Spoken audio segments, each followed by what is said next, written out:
As we always say, plan. Plan international, not only the Philippines, but globally.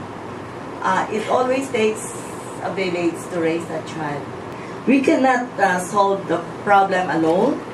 All the problems that encounter the violation of the rights of children, we need partners to do it so that we'll be able to reach out to more communities, to more children, and to more population.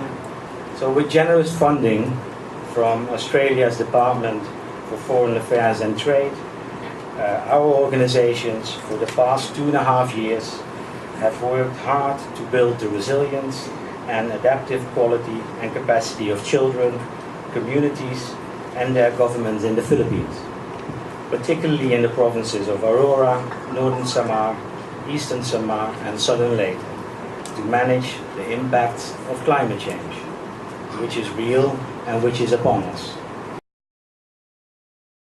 We started the PCVA before the onset of these destructive typhoons, but after the destructive typhoons, we have to start all over again.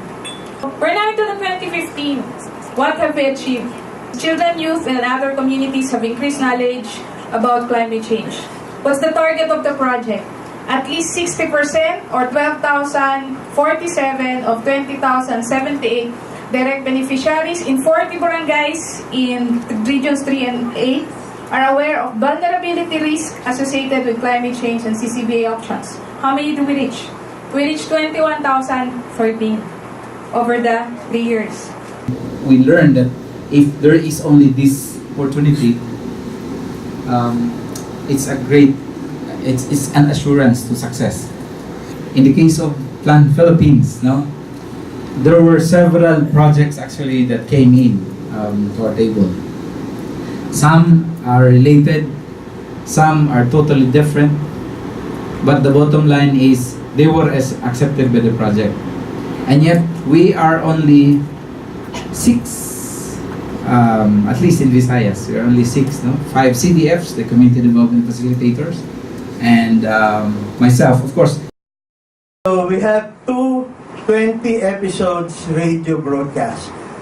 So we started the first episode in 2013, then another 20 episode last year, which was completed in February 2015.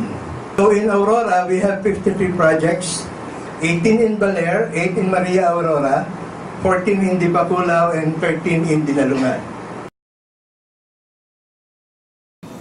My experience as USO President ay para sa akin ay napakahalaga. Dahil dito ko natutunan ang pagiging isang mabuting leader. Hindi dapat madaling sumuko sa anumang gawain ng isang leader. Responsable sa lahat ng sinasabi at ginagawa. At marunong humarap sa anumang pagsubok. Napapasunod ang mga membro upang aktibong makilahok at makiisa na walang anumang sama ng loob.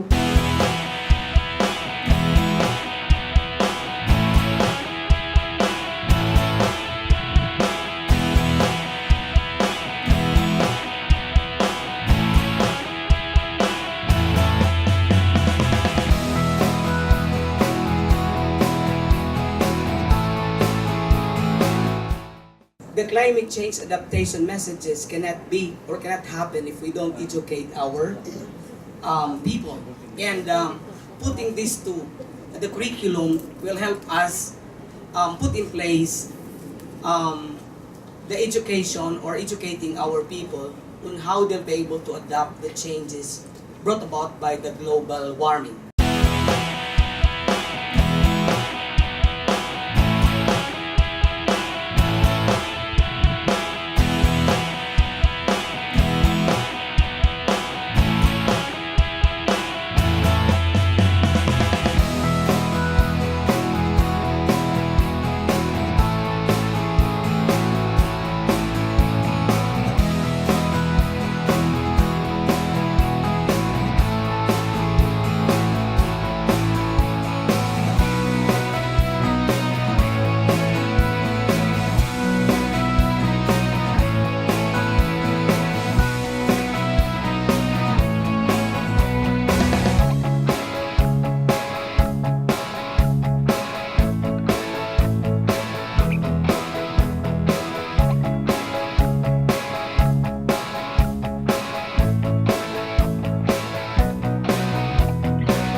ang amin pong bayan ay laging nakahanda. At isa po sa pulisiya namin sa pagpa-prioritize ng mga project ay yung priority, yung mga ibinibigay na mga proyekto coming from national NGOs na halimbawa po merong kinakailangang counterpart. So yun po yung inuuna namin bigyan ng pansin. Ano po?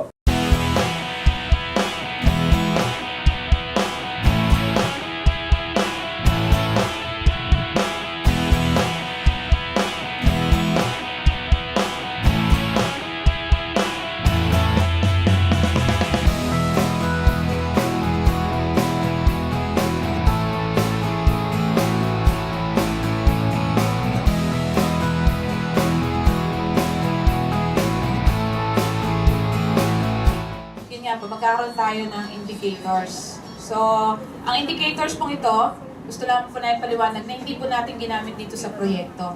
Ito pong mga indicators na to ay ginawa sa loob ng proyekto na para magamit ng mga susunod pang mga proyekto. So, what was this research about? What is the purpose of developing local indicators? Why did we do this at all? Research is about learning. That's what research is fundamentally all about. Understanding the world around us, understanding how things work, understanding why things work. But more than that, the approach to research is to take a very systematic approach. Then the contingency plan, we have now in our municipalities ongoing. The DILG are helping with us because of the mandate from their office. So the barangay is ongoing to make this one.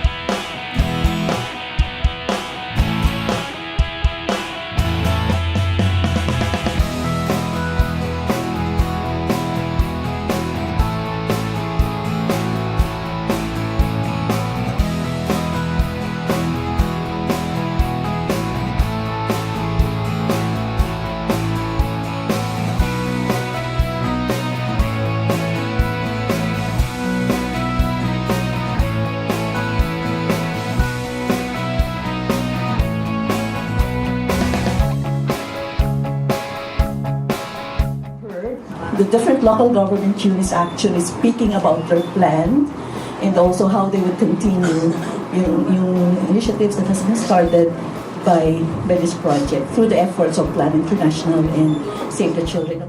Siguro dun sa narinig natin na maraming mga mensahe, maraming presentations, by this time we already know how to continue the project, how to continue the different practices and strategies that we have learned on climate change adaptation. It's Plan, it's Save the Children, it's ISF, it's the local government units, it's the national government and provincial government units, parents groups, we've interviewed a number of parents and teachers groups, teachers, principals, and of course the children and young people, and I know there are lots of them here who we interviewed in some of the focus group discussions that I went to. So that's a huge body of people who have inputted to this work and whose opinions and experiences have been incorporated in. So I think that's incredibly valuable.